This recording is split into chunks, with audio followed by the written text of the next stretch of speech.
What's up, everybody? Is that music jamming? Because we don't even know. We didn't do the headphones today. But yeah, what's up, everybody? Welcome to the show, baby. Welcome back. I'm thankful for everybody that's watched and reached out to us. My sister did an amazing job last show that we did.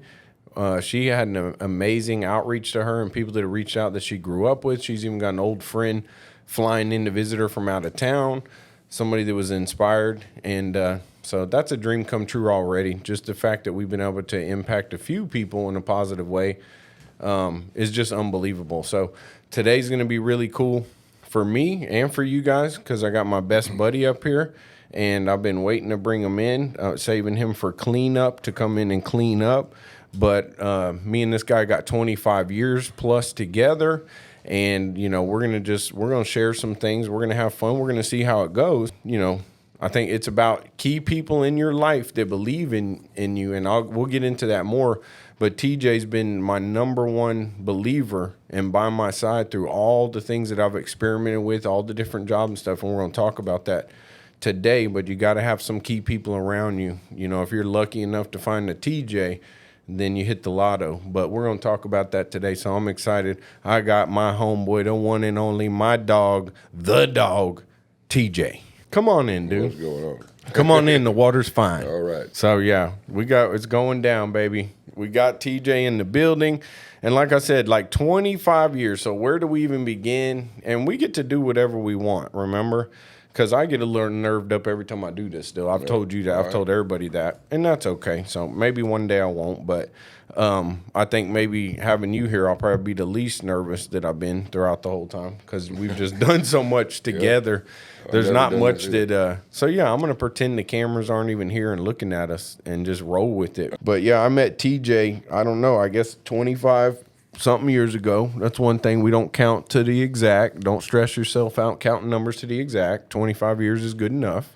Don't need to find out it's more or less. We don't care. 25 sounds good. Yeah. But 25 years ago at the car wash, you know, is where I met TJ. And that's where we hit it off. We used to compete together, man. And we had fun. Every day was important. Every day was a game day. Every day our numbers mattered. I mean, we just competed. And it was a simple life. We didn't have many bills, you know. We still stressed about bills back then like most people do. And you could still stress about bills now. No matter how much money you make, bills can be stressful. But it was such a simple thing that we just competed every day. We had fun.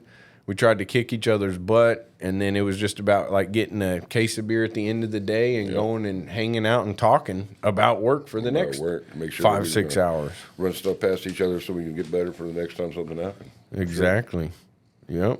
So what else? We got to get into some of this stuff, dude. You got to release the Kraken. Let's get it like this. When we met at the car wash, you had just came out of jail.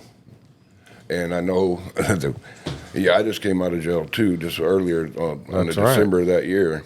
And I went back to my old job at the car wash. I got out on Friday and I called the manager and I told Edgar, I said, hey, I'm out. And he said, hey, I'll see you on Monday morning. So I went over there and I worked.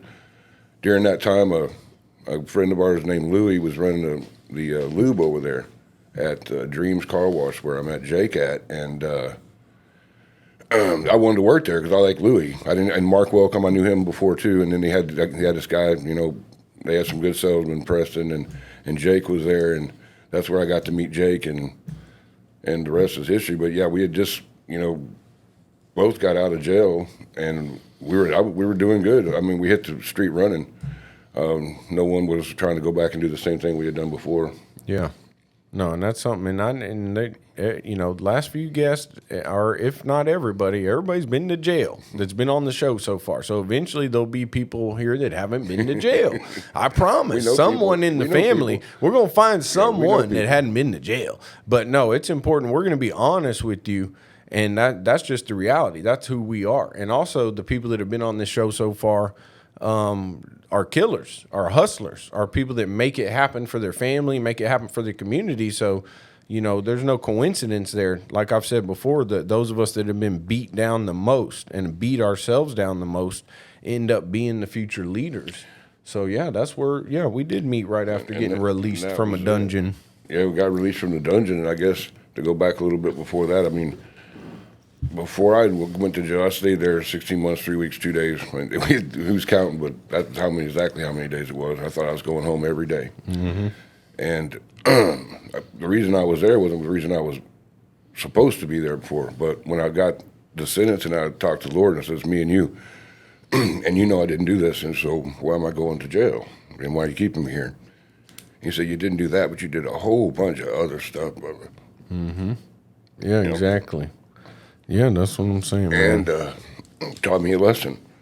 And when I got in there, these people are talking about doing the same thing to come back here. And, you know, mama knows daddy's coming home and everybody's got to move around and stuff like that. And I'm thinking, I do not belong here. I'm thinking every day I'm going home. And, you know, I went home exactly the same time they said I was going to go home. But it changed my life for the better because it made me go from thinking how I'm going to get somebody every day to thinking how I'm going to help somebody every day. And just from then on, we started walking in a different path. And like I said, help people. Don't try to, you know, always try to help everybody, you know, as much as you can, no matter who they are, what they do. Treat everybody the same. Mm-hmm.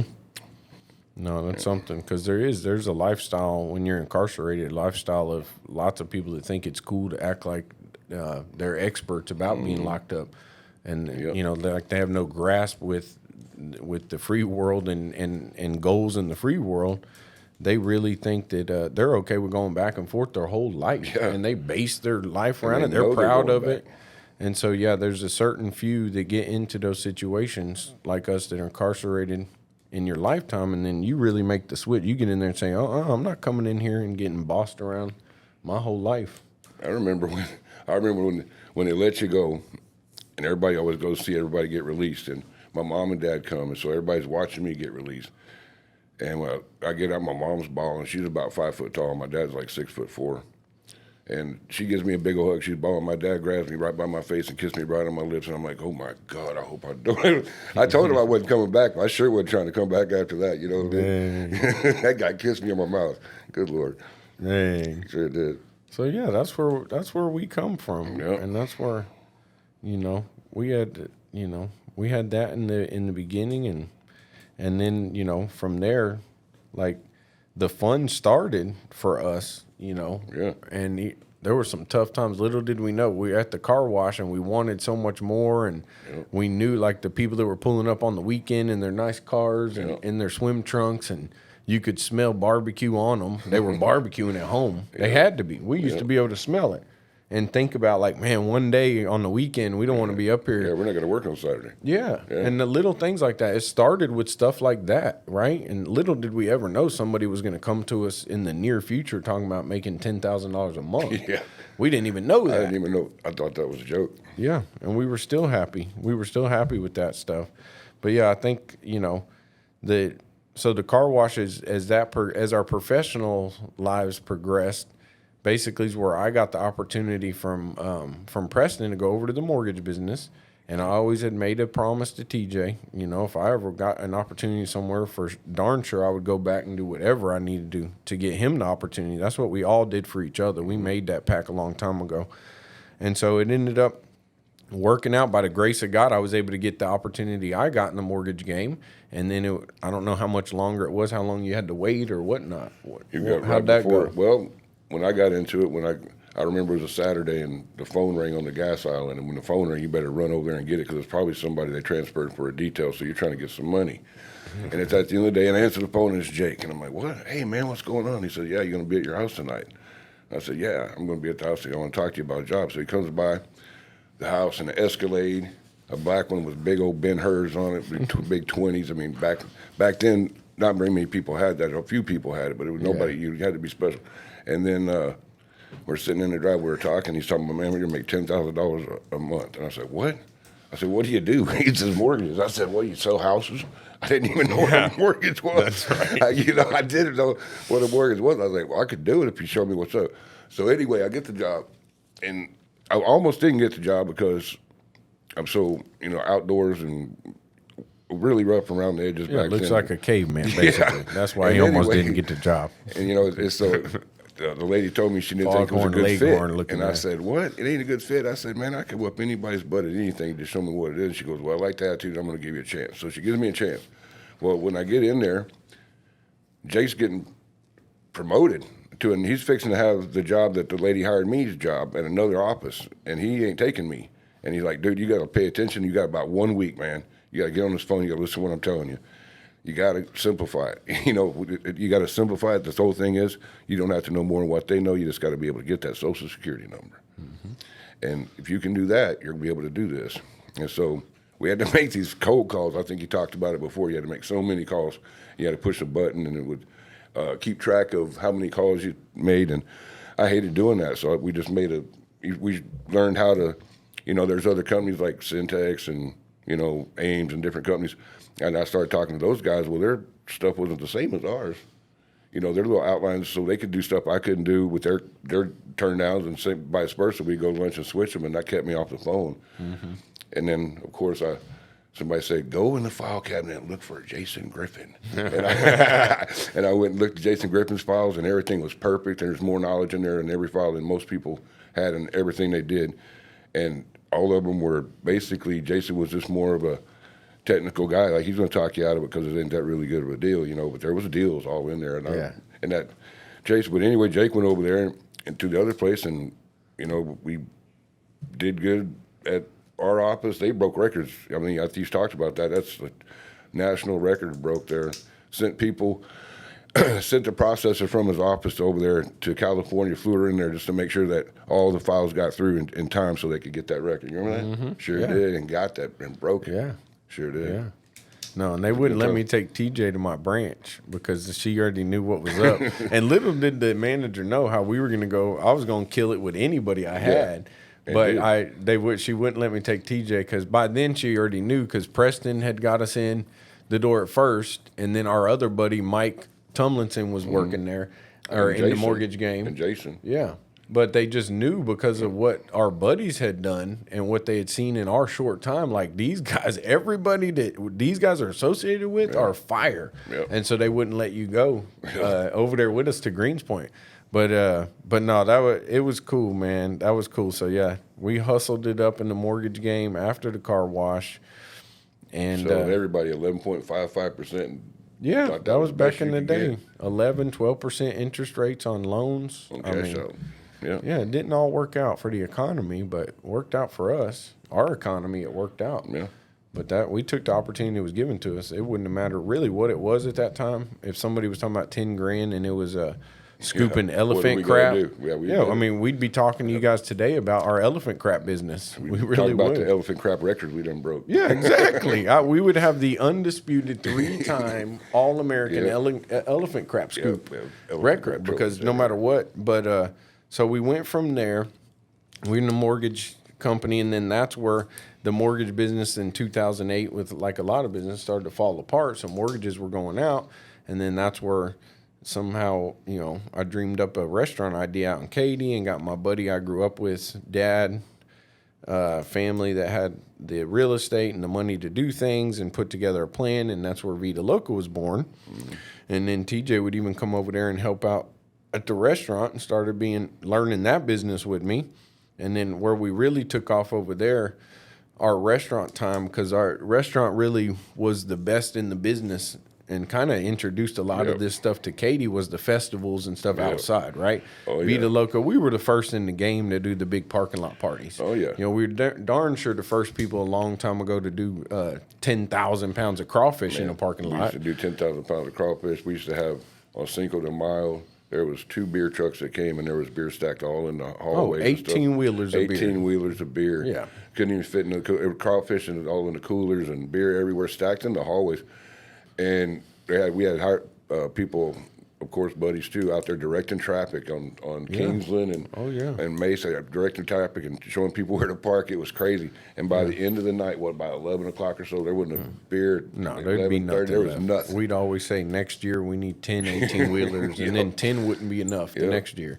Yep. Then we'd say 12 18-wheelers, and that's where we hit it off St. Patrick's Day. with with the events and like the catering stuff, see, me and TJ did like contests and stuff, and we won. We've won quite a few cooking contests over the years together, and with other folks that have helped us. Yeah. But TJ and I are award-winning chefs. You know, I'd like to tell you that too. You can write that down or save it, screenshot it. But you know, me and my buddy here, man, we have won some cooking competitions, and we did some catering events that you just wouldn't believe of. We went to a church back in the early years of a church down the road from the restaurant. I think it was Cross Point, and they were having some type of event, and they asked us if we'd come out and do just something simple like tacos or quesadillas, whatever it was. But I think they were talking about, you know, like 20 or 50 people might show up or something.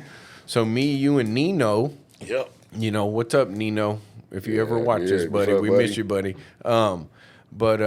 So we went over there and set up in the church and started making our little quesadillas. There was a little line, and the way the line worked is it wrapped around where we couldn't see. We'd only see a few people. It was a hallway, and they just kept coming and coming, and so we started running out of stuff, and so I had to drive to the restaurant a couple times. And I mean, it ended up being like 1,000 quesadillas we made, and I think we had a George Foreman. We had like a little thing, a little hot, just like, you know, a little thing. The electric, like the pancake maker that you have at your house. The fire, you click, and the little fire comes on the one burner. And served to everybody. Went and drove. I had to drive to the restaurant like 3 times to refill. But yeah, so that, you know, stuff like that. And then we went out to a burger fest one year with Kevin and the boys at U of H and kicked their butts and literally burned up our arms from the grill. Us being so much in a flame doing those fajita burgers, which was #1, by the way. So they can call us something else for that. It was awesome. But we kicked their butt, and we literally had scars and was hurt physically for days. We had to lay down because we got sunburnt, grill burnt, everything, but went home with the trophy. Yep, sure did. So that was cool. And then so, you know, after that, you know, at the Vida Loca time, that's where then, you know, I know personally me, that's where I went through the post-divorce midlife crisis, depression, conundrum syndrome type of thingy majig. So that's where when I was a bum most of the time for a couple of years, just an absolute bum and a drunken fool. And then I guess throughout those times we tried some side hustle stuff. And when I started to get my head on straight, we really tried some side hustle stuff. And, you know, and at the end of the day, that's really what we were talking about earlier is, I mean, at the end of the day, we're hustlers, man. We're going to hustle to get things done. You know, whatever it needs to be done. And that's what's gotten us where we are today. And, but yeah, just some of that stuff. Can-do attitude. Somebody asks a question, do you do this? Yes. Yeah. Yes. Exactly. Yes. So, yeah, one of the things that we did, was I had an idea one time. I said, man, because of my previous time in the restaurant business, having one of the biggest restaurants you've ever seen in your life, and that restaurant being at the top of the list, I knew I had the experience. Volleyball court, fun day Sundays. Oh, yeah, the Wednesdays. volleyball court. Man, it was crazy. Yeah, it was crazy. There's so much more to it. It's hard to explain. Yeah. It's a good thing a lot of people got to experience it and see that that's what, you know, that's what you're capable of doing too. I would just say that because I don't really have any care to be back in the restaurant game because we'd bamboozle them. They'd get done in if we decide to do the restaurant business. Anything our team does. And we don't want to do that. We want to let all the restaurants make it. But but no, I'm kidding. That's a little overconfident. But no, it's the truth. We, you know, I do have an idea to do a pizza place. If we do something, it's going to be a pizza place, man. It's going to be small, manageable, but yeah, that's where the pizza place will be the next go route if we ever get back into that. But so with that experience that we had, and that I felt like in the restaurant game when I was down and out and trying to get back on my feet and hustle and not owning a business for the first time in a long time since I was a youngster, I owned a business. That's where I thought, man, I got this laptop that's got all this cool restaurant stuff on it. I wonder if I could call restaurants and do consulting. But then I realized I lost the power cord to that laptop. And this is when I was living at Kevin's house, homeless basically. If I remember right, that laptop was the laptop before the laptop, and it was an old laptop. And that's why the cord wasn't around. It wasn't like it was a brand new laptop. No. Worried about if it was even going to light up. Yeah. This was an old one. So literally I think, man, if I could get that laptop cord, we could probably start doing restaurant consulting. That's how I think, right? So then I go up to the store thinking the laptop cord's going to be $10 or something, And I go to the little store on Mason Road, and it's $100. It is $89 or something. Yeah. And I couldn't believe it. And I literally walked out, and that's where I called TJ and was like, man, you know, if you got $100, because we could get this cord, and I think we could get a business going. Yep. And then what happened? We got business cards, and we made a business happen. And we've had people go over there, and we changed their menus and changed a bunch of stuff about how they ran their business and made it work better. Yeah, we did. We did restaurant consulting after we invested that $100 in that power cord. Yep. I don't know if I've ever given you that $100 back. Yeah, we're good. But I'll just give you the power cord back. Oh, damn. Yeah. But yeah, so that's one story. And then when that kind of fizzled out, and I think that more fizzled out because my head still wasn't screwed on completely right. My head was about over here as far as being screwed on right. It wasn't here yet, okay? And so when that fell apart too, and not for anything bad, just we didn't sign up new accounts. Yeah. When we met, we did a letter campaign. Yeah. Remember, we did letters out. We can't name the people we met, bro. Don't mess up and name the customers that we met. We did the letters that said, if your business needs help, your restaurant, we can turn it around, this, that, and the other. It was a cool flyer we made, man. And people called, and we did appointments. And like I said, it was something that if our heart and souls were in it, and that was really what meant a lot to us, that would have been booming. Yeah. And that still can boom. We could still do that today. I think I've learned, even though I have the ability and you have the ability to walk out of here right now and go consult probably 90% of businesses, if not all, actually 100% of business, because most of the consulting businesses need is with their people and the way they treat people and the way they treat themselves. And it's an attitude. And I can learn any system any business is doing, any math, any science, anything you want to learn. I'll learn, dissect it, and spit it back out in a better way. But so, yeah, I think we could consult any business on earth, actually, any team. Well, yeah. Because it's about attitude at the end of the day and culture. It's about culture. Make everybody feel they're part of something. Yeah. You know, everybody. Yep. I was going to tell you, I was going to tell a story one time we were riding around and we were doing bad, man. I had a Honda CTR or something, CTV. CRV, that was it. And it was red, and we called it the putt-putt. Got great gas mileage, had a cold air conditioner, but it was horribly ugly. You've probably seen several of them. It was horrible. God, the door wouldn't open on the driver's side, so we had to get into the passenger side. Yep. So at one time, my wife took the car, and that was, to work every day. So that was the vehicle that we had to get around. Yeah. And when we were trying to go do our stuff. Yeah. And we decided we're going to we're going to sell some crawfish. Yeah. On the Saturday, we got all these crawfish, right? This was another lick we were trying to hit, another hustle. Trying to hit a lick, and we got good deal on these crawfish. So we got the crawfish out back around where we're doing, and we're out in the front cooking the crawfish, and I forgot I needed to go back to the house for something. And anyway, so we got the crawfish are getting ate, and everybody's happy, and we got the other sacks in the back getting washed off. Yeah. So when I came back, I seen the sacks were still there getting washed, and I came back and they're gone. I'm like, golly, you're selling a lot of crawfish, man. Whoa! We're going to go get some more crawfish. I go to the front. I said, man, you're kicking ass, dude, badass. He's like, how many sacks are you on? He's like, what are you talking about? We're still on the same one. I'm like, well, what happened to the ones in the back? And he's like, what? And we went around there, and as soon as it started, that was like that one sack that we had. That's what we got to sell that day because that was it. Like the crawfish got stolen. Got stole. All our little crawfish. That was a time that we put together a couple $100 together and invested it in food and was going to go and sell it. And we set up and we put everything we had. Literally, and remember, like he said, we climbed in the little red car together in the passenger door. TJ would get in, we'd look around first and wait for an opportunity for not too many people. Yeah, and then TJ'd climb in, and then I'd act real cool, and then I'd get in, and we'd get in the same little hoopty. Oh, putt. And we put together whatever last pennies we had to our name and bought food and went to try to sell it. And, 1 hour into it, we got robbed. Somebody stole all our crawfish, and we packed up and went home broke. Go ahead. I was just going to say, you remember one time about the same time in that same summer or springish summer, this was after the summer, and somebody called me and they said, hey, man, y'all can come out and y'all can cater to this party we're having out by this lake. Oh, Lord. And I was like, okay, cool. There's going to be a whole bunch of people there, these groups. And I said, what? I said, okay, cool.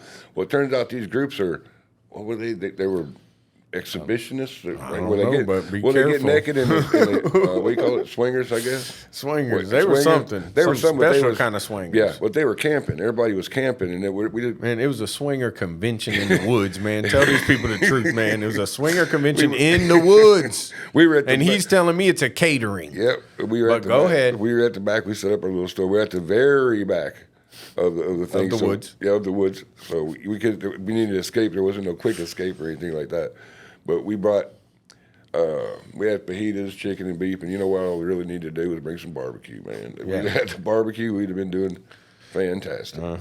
But it turned out pretty good, and we got through it and made it through the night. We thought we were going to spend the night there.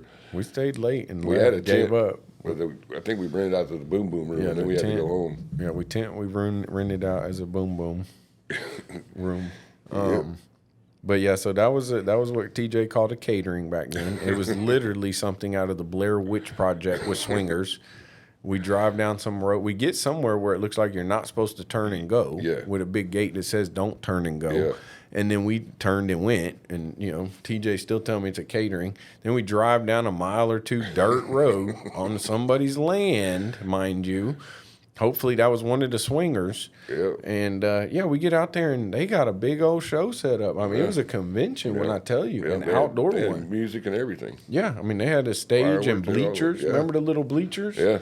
Yeah, and we were just on we hustle mode people. trying to sell food. Yep. And keep in mind, we're telling you that it's the swingers and it was crazy and this. We didn't know this till after we were there for a while, people. Yeah. Because the man said it was just a catering event for some nice family somewhere. Yeah, that's going to come or out. Something. Yeah, people as a group and they're going to be all camping in the woods and you're going to be the only people serving food. Yeah, exactly. That's what they said.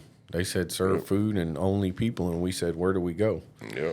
Just kind of like all the other stories we're telling y'all. Yeah. We're down to ride when it's time to ride. That's yeah. the difference in a lot of people. And whatever we have to do, I mean, just like right now with our company right now, if we have an idea, this cool thing about us is they don't have to go to 800 people and it's got to go to California and they sign off of it over here. I got to listen to this guy because if he's saying something about a dump truck on Thursday and I don't say anything about it, and if I come back on Monday morning, there's a dump truck. There might be two. There might be two. And he's like, well, you didn't even say anything. I'm like, dude, the dump truck, we need a flatbed or whatever. But yeah, my point of saying that is we don't have to, if there's an idea, we can put it in effect. If we can dream it up, we'll make it happen just like that. Boom. Exactly. And we try stuff. Most of the time it always works. But every once in a while it don't, or we just aren't that excited about it. And that's usually why it don't. You know, if we want it to work, it's going to work. Yeah. No, we dream things up. I mean, every morning, sit there and go over things, man. Crazy stuff that maybe will happen down the road. We talk about it frequently because down the road comes sooner than you think, right? Oh, Eventually you get down that road you're talking about. Down the road happens. I'm down it right now. Yeah, exactly. So, and then there's things that, like TJ said, there's things we bring up and we think is a good idea and we implement it immediately. And we see results immediately too. Just like that. You can't be afraid for change. Can't be afraid to think you're the smartest. You've already outsmarted everything and your business is perfect, or even in your school life and your family life, it's the same thing. Talk about something and change it right then and there if you need to. Yeah, duplication is something. Yeah. Somebody else is doing it, they know better than you. You know what I mean? We've always said, show us what you know, we'll kick your butt at it. Yeah, exactly. Yep, that's the way it goes down. Yep. And then so after the restaurant consulting period and doing the hustle period, I'll call it. And I actually had a name for it. One of those periods I called the summer of hustle. Summer of hustle. See, Cameron, my 18-year-old, or 19-year-old, he's 19, one of them year-olds. And Cameron will come up here and talk to you guys. And I told Cameron when he was a little boy, at least little to me back then, this was that period. Now he's bigger than both of us. And I told him, I mean, we had a change bag in my truck. You know, that's what I had. I had a change bag. I had a plastic bag that had change quarters. I loved it when it was mostly quarters. But eventually it wasn't mostly quarters because you go in there and you pick out your quarters, of course. And so we literally had a change bag. That's when I was staying over at Kevin's house. TJ would loan me money from time to time. And I lived right down the street at that time. Kevin lived about 4 houses up on the left. Yeah, TJ lived, when I lived over at Kevin's, I was, one thing, everything happens for a reason in life. It's crazy. I was at that point where I had to go live with my friend, and guess who was right down the street? TJ was right down the street. That's where I had a change bag that summer. And that's when I felt something different. And I guess it was being more sober that might have been the feeling, and not being my priority, not blaming depression and divorce, not blaming and feeling like a victim. I think that's when that Rocky Balboa, that eye of the tiger, started to come back into me. Yep. And because that's where I looked over at Cameron when we were riding in my truck one day that was about to get repoed, mind you. That truck, Brutus, remember? Yeah. Brutus was going to be repoed a week or two after this. Because also Brutus was a really expensive truck for a guy that used to make good money that didn't make good money anymore. And I had a cool truck with really cool mud tires and stuff. And I was living on a mattress on my friend's floor, right? And I was holding on to it. Somehow I'd find a way to pay that truck for as long as I did, right? Yeah. And I think, to be honest, that's when the eye of the tiger kicked in. And I even realized, like, I can't pay for the truck. It is what it is, dude. You can't pay $800 and something for an awesome, badass truck right now. And so that I released and was like, I just got to let it go. Let the people have it back. I'll repair my credit one day. But it's harder. It's easier to repair your credit than it is to repair your heart, your soul. And your joy in life, right? A lot easier to repair your credit. And so I felt, I guess, my joy coming back and that fight in me that we used to have, all those stories about competing and wanting to be number one and kicking everybody's butt and stuff. I'd lost that for a while, man. I must have been, Me too. I'd lost it too. And the reason, when the mortgage went down the tube and we made a lot of money. Yeah. And we basically could do whatever we wanted to do. Waiting on the fax machine for a fee sheet. That's what the stint of the day was. Basically, we had people on the phone getting those Social Security numbers that we used to get, and life was good. Yeah. And then when they took it away, I never thought it was going to go away, and I wasn't prepared for it to go away. Yeah. And when it went away, we did learn some different things. We still were champions and did stuff, and then the divorce came, and at the time, I remember my wife asking me, she said, well, what is it you want to do? And I said, I don't know, but I don't want to work for myself. Yeah. And by the way, when you have a record like we do, we forgot to hit on this part, is I remember a time when I was saying, you know what, I'm just going to get an extra job and I'm going to go work at Home Depot. You know what, they wouldn't give me a job at Home Depot because I'm a criminal. Yeah. And that's it's messed up for a lot of people because, everybody that goes to jail didn't deserve it, but some of them did. But some of them get better. Yeah. And when you get rehabilitated or whatever it is, and you come out, you still got the thumb on you. If you're not a hustler like me and you can't go work where are you going to go work? What are you going to do? Are you going to go back steal a car? Are you going to go sell dope? Or what are you going to do? Exactly. And those things happen, and I can see how the system is flawed with that. They need to, I actually now have my record expunged, but it took 20-something years.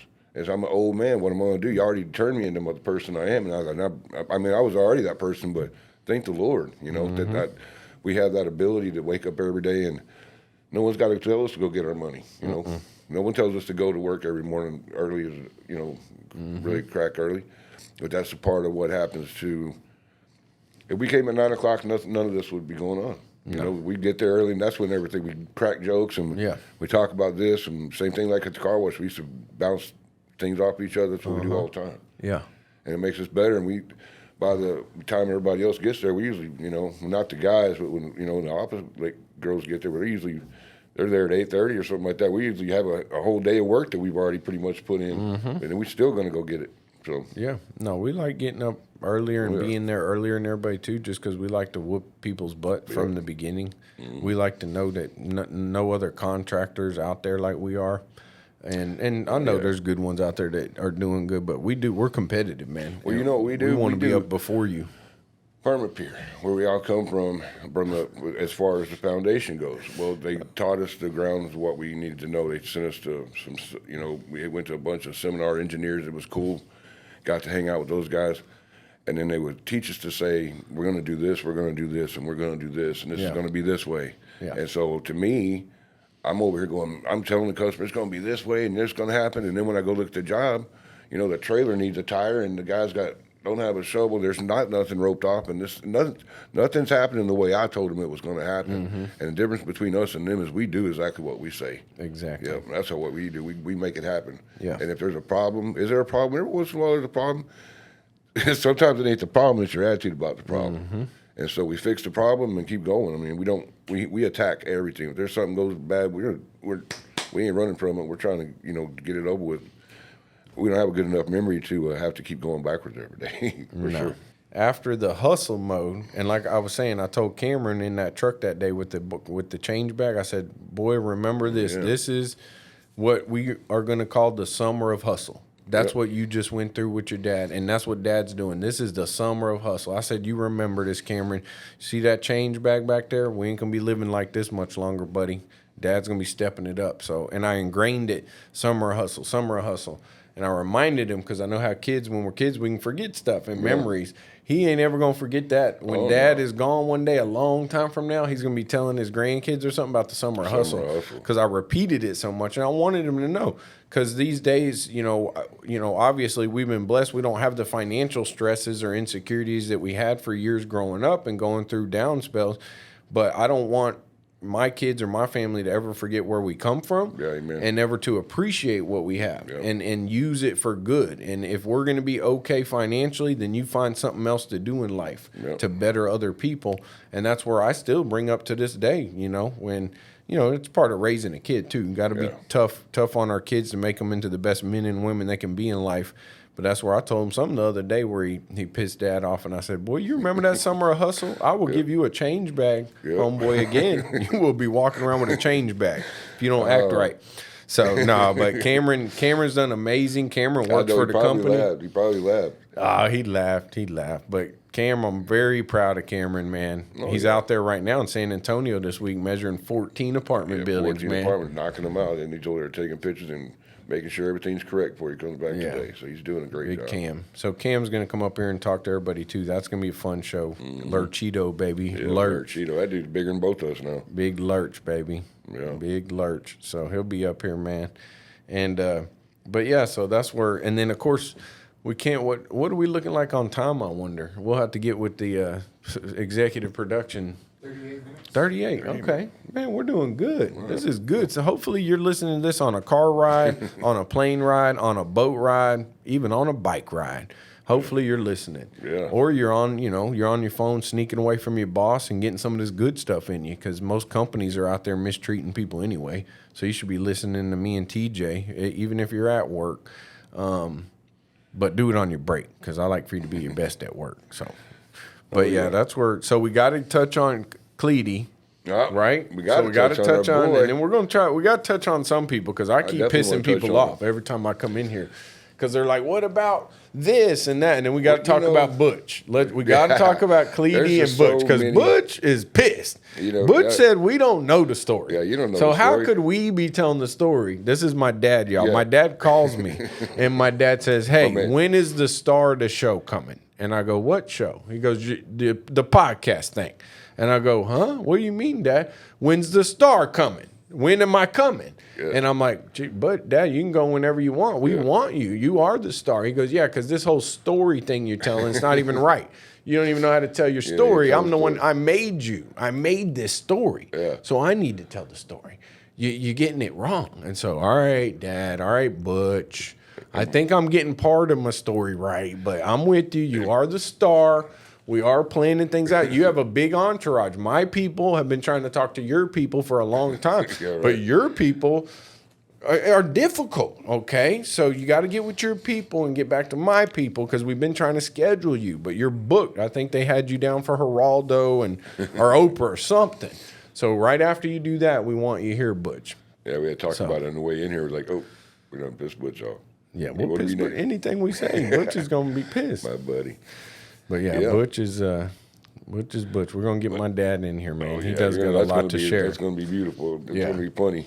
But so Peyton, our best friend that we lost this past year, was very close to me and TJ, okay? So we've talked about Peyton before, and actually Peyton, I don't think, Peyton is on our company shirts. So I don't know if you guys, is that a good view? Okay, yeah. Peyton's right there. He'll be on all our shirts, all our logos for the rest of Lincoln Jacobs' life, the rest of my life, well, and everybody's life. But it'll carry on. But this is our buddy Cleety that we lost, and so he was very near and dear to me and TJ. I mean, we were inseparable, us three, when we first started. Oh, and during those hustle things, we don't need to go back to each detail, but he was lot. Yeah, he was there. He was there. Yeah. He was there a lot, and it's been Cleety around, because that guy right there makes some stuff happen. Like we work together really good, where we don't really have to talk when we're doing things. Right, we already know what each other's thinking and stuff like that. But Cleety is the all-time best. Like, I don't want to call him a gopher, but because he did more than that. But to Yeah. put things together, he'll get all the crap together. Boom, go get that water. Go clean these crawfish, whatever it is he wants to do. Yeah. And he would do it. And they, Yeah, and he was our assassin. Yeah, he was the assassin, oh, basically. He was an assassin, for sure. Basically, something difficult and tricky that you needed somebody to do something that people really don't usually do, like climb on something or climb in something or under something, or you know, or the height of this certain thing is too high because the ladder's only this high, and that somehow would always get done. Yeah. But yeah, so that's where, man, he was special to us. It broke us up. I just, you know, I guess it's been over a year now, and I guess for probably 8-9 months of it, we went to North Carolina. Yeah. We went to North Carolina to visit his family, and we went to a memorial out there, and I think that's where me, you, and Cameron went because this was Cameron, man, my teenage boy, you know, Peyton. I mean, he probably that was his best buddy on earth, man. He looked up to Peyton so much. Peyton could do no wrong. Peyton was his hero. Heck, Peyton was my hero too. And so it's been tough. And I think when we went to North Carolina is really the first time I got to joke about him again because we used to we spend all our days joking on each other, right? And we did joke on Cleety the most. That's we even calling him Cleety. Yeah, we called him right, Cleety. But we can't let it go. He hated Cameron it. Cleety, and Cameron called it Cleety. Yeah. Well, I said, well, it's he was Cleety. Yeah. But, And What happened was like, Peyton, my Cleety. I called him Cleety. Yeah. Peyton called Cameron Cletus one day when we were all together, like, Cletus, be quiet. And then Cameron was like, come on, Cletus or Cleety. Yeah. And then I happened to be there, and I'm known for that too. I'll give you a name. And I bestowed it on him that day. I made like a decree. When Cameron said that, we laughed, and I was like, you're Cleety. And that was it. Poor guy. But yeah, that means so much to us. So going to North Carolina is where I was able to.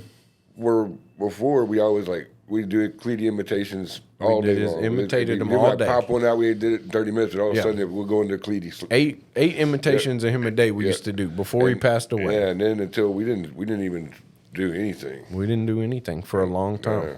And that's because it hurts. You lose people you love. It hurts, and it hurts.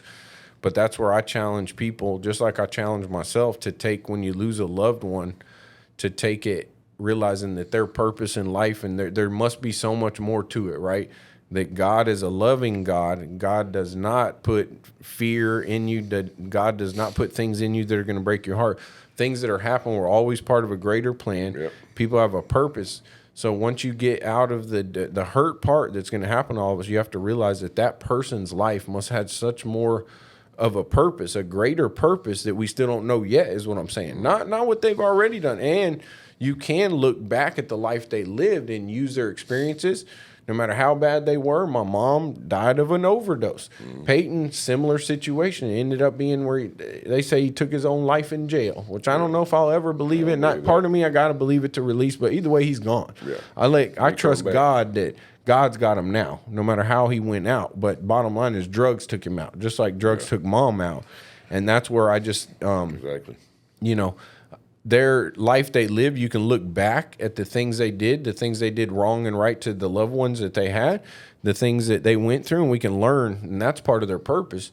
But I think, at least that's what I've told myself, and you know that. You're with me more than anyone in the world, but I took it as a motivation. For me, that's why I go back to the patch. You can see very clearly.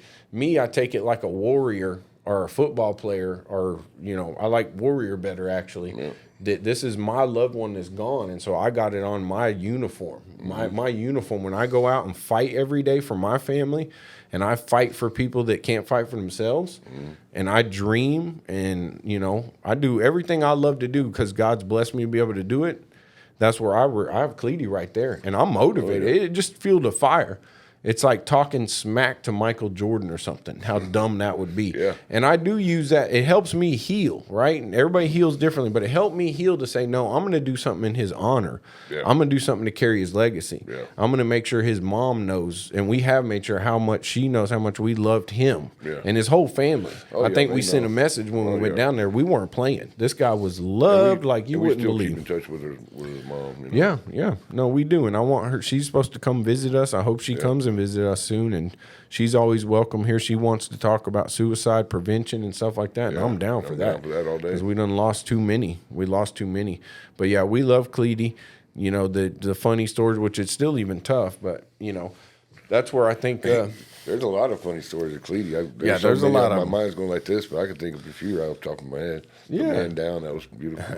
Man Down, that was a good one. And it made him a whole retirement program on a 30-minute trip. He had a 401k plan. Yeah, we were set up. Boy, he was going. Oh, that was Lot Lizard. That was Lot Lizard. Yeah, that's where he was going to open up a thing and focus on managing. Yeah, we might want to. We don't want to have any editing. Yeah. But no. So anyway, we're gonna. Yeah, but I remember one time sometimes when we have a lot of bids out or something, we just need something to happen, man. Yeah. We'd like to go fishing. Yeah. Because when we go fishing, it seems like the phone rings and rings and rings, and it's always deals, and it's just happened over and over and over the years. I mean, we have a long time of doing this. Yeah. And one time, so me, him, and Cleety, and I got this boat I traded for a motor. We had motorcycles, so we had these motorcycles, but I still, at an old age, still can't contain myself to act like a regular human being, so I traded for a boat. They got rid of theirs, so that made me help me get rid of mine. So I traded for the ski boat, right? Well, it's old. And we take it to the water, and it don't want to start, so we get in the water, and we get it started. Cleety takes off the lid, and I would jump this thing across. And he takes a screwdriver, and boom, and it smokes, and everybody's like, golly, this smoking up. Yeah. So we go, and next thing you know, sparks flying everywhere. Yeah, everything we're just going, and then all of a sudden it takes off, and we gas it, and man, that thing hauled ass. That thing hauled ass. So we went over by this shipwreck that we go to, and we're fishing, and so we're having such a good day, and we're worried about the motor's going to start. It was going to start or whatever, and so.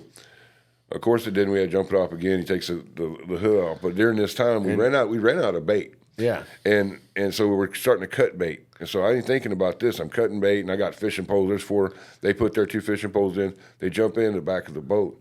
Well, the boat didn't have a ladder. Yeah. Remember, I bought this little buoyant little string ladder. So when you climb on it, it went underneath the boat. And so you're trying to get up. And then it had the thing that, you wrap the rope around.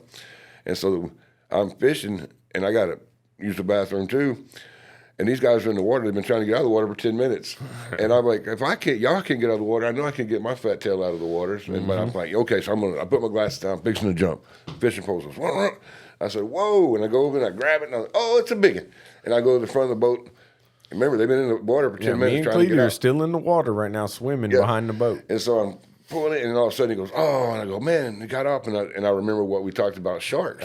They run to you. So I said, wait. And I start reeling it real fast, and sure enough, as soon as I hit the line, he water skied on me, and he water skied to the back of the boat, and he's flipping sideways. He's about 4 foot long, 3.5 foot long. And anyway, he's flipping right by their heads. And I'm like, oh, crap. And I pull him around I'm at the front of the boat, and I'm going like this. I go, man, I get him. He's about this big. I look back in the boat, and they're both sitting there going, Jake's going, ooh. It sounds like Peter Griffin. Ooh, my ribs. Ooh, my knee. Because he pushed Cleety up in the boat, and then he jumped up on that thing that ties the ropes. And you had like a knot on your side. Yeah, no, I did. Well, that's one thing. A shark can motivate you to get out of the water. No, we were swimming back there. We're going to use the restroom, which me and TJ, we always swim anywhere we fish. Yeah. 300-foot deep ocean water, out on a charter, we jump off and swim rivers, creeks, bayous, baths. We'll swim. It don't matter. Yeah. And so we were swimming. Cleety was swimming back there with me, and TJ got a shark on the line, and he forgets the part that he pulled the shark to the back of the boat. So, yes, me and Cleety, a big old shark, which if you're in the water with a shark and it's a 3 or 4 footer, it looks a lot bigger when you're in the water with it. It's right by your head. So, yeah, he pulled the shark back there to the back of the boat on the line. And the shark's hooked. Remember, it's a mad shark. The shark's mad.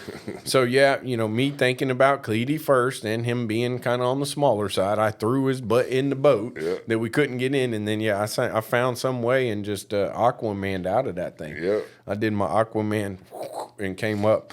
And then landed on something hard. And then I remember we put the lid back on. He jumped it across again. We went out by the jetties and we're fishing. Yeah, that's where. And so we're anchored, but the water's taking us to the rocks. And we're catching fish. I'm sitting on a bucket in the front catching fish. I'm like, and they're saying, hey, we're getting ready to close some rocks. Well, the boat won't start.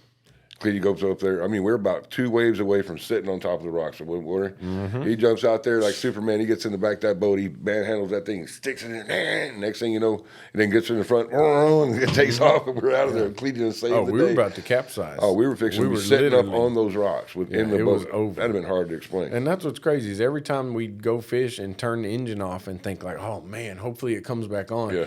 And then we'd get it on with the screwdriver, and then we'd say, man, should we go back home since it came on or go? And we kept going out deeper. And remember, you forgot to tell them we're in a bass boat. Oh, yeah. And we went offshore. We're in Galveston. We went offshore in the bass boat, people. It had like a 175 or a 250 or something like that. It had a motor. But it's still, it's a bass boat. It's only like 8 inches from the water. Right and we took it, of course, we always get people flipping us off and this, that, and that because they're out there in their $200,000-$300,000 fishing boats. Yep. When we go out to the jetties, we either got a bass boat or a pontoon. Yep. And always outfish them all. Yep, every time. But that don't surprise me, out fishing them all. But yeah, we're gonna bring it in. We got man, we're gonna keep doing this. That's what's important for people to know. Dad, Butch, my father, we are gonna keep doing this. So if we miss something, we're gonna come back where everyone gets to talk. Yeah. And so I don't want anyone that comes up here to feel like because I know that's the way it feels. There's so much that we can talk about in life. All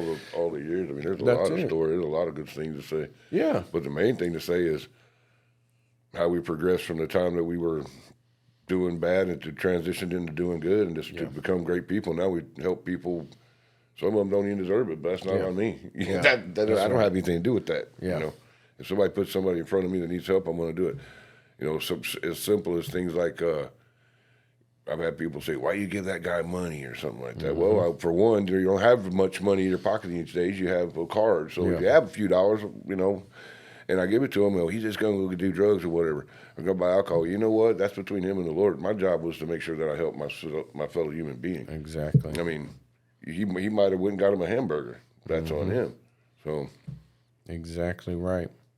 No, it's been special, and we're going to get into more Lincoln Jacob stuff in specifics with the company. We kind of put that.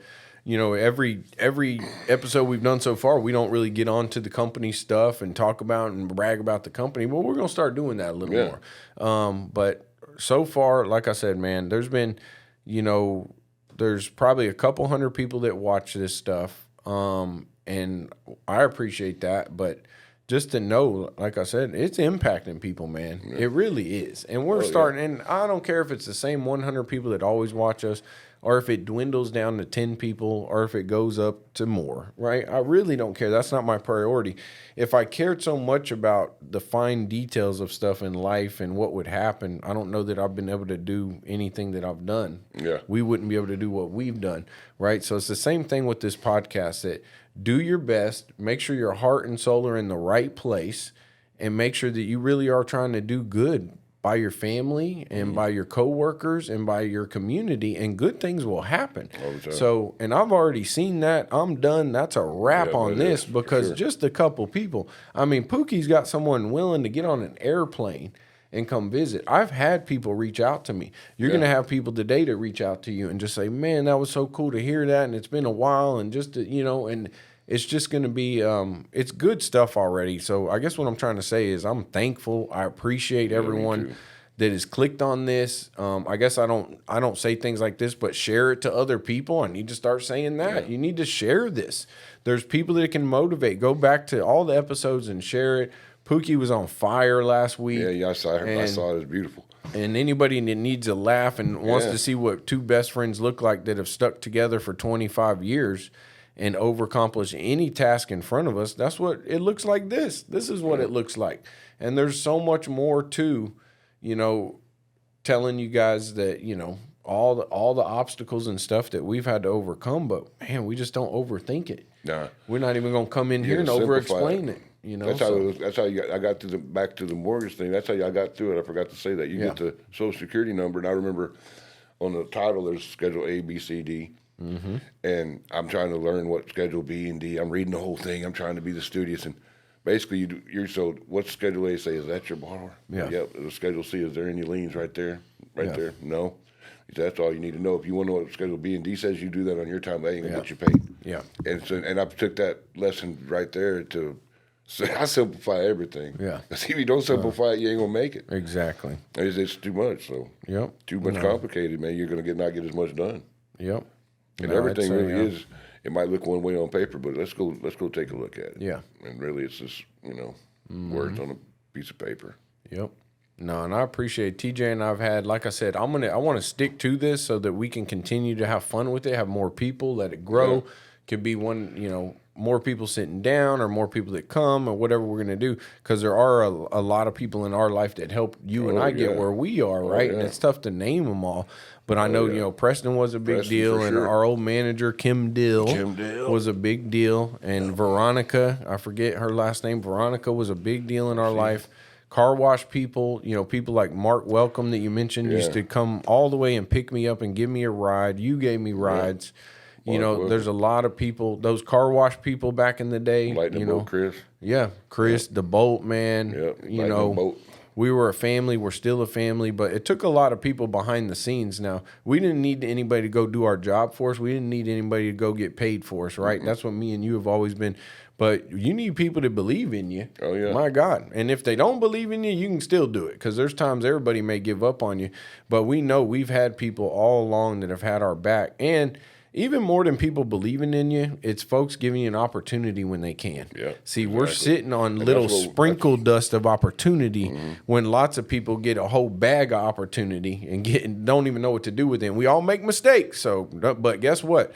You're not going to keep getting bags of opportunity. It's going to turn into sprinkle dust of opportunity. And when that little sprinkle comes, are you able to take those few little sprinkles of opportunity and turn? And that's the difference. So I appreciate more so the opportunities that came along the way of people that could have said, no, I'm not supposed to give someone like you a chance, but I got a feeling.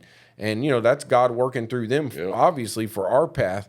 But we're going to get into more details about that stuff, too, over time, because I do want to put more recognition. We're not just summing this up. I know every time we try to end an episode, it sounds like I'm ending the book. Yeah. But that's not what it is. So today I tried to remember to plug in some people we're so thankful for. We are just so thankful for so many people. So, but yeah, I think this is a great episode. I think you guys, I appreciate everybody that's watching. Share this with your friends or family. Yep. And, me and TJ are going to come at it again with some more stuff. And the thing that I've noticed about all the podcasts, and I'm sure everybody else, when Mitch and whoever, Kevin and Press, everybody that's coming, I wasn't always at the top. There was a time where we were there and we made it to where we're at right now, but we've all got the same, we're all type A killers. Yeah, that's exactly. It. Type A killers. There you go. In a good way. Good killing. Yeah, good killing. But no, we appreciate it, man. Amen. That's the way to do a show, ladies and gentlemen. We're out. Done bun, son.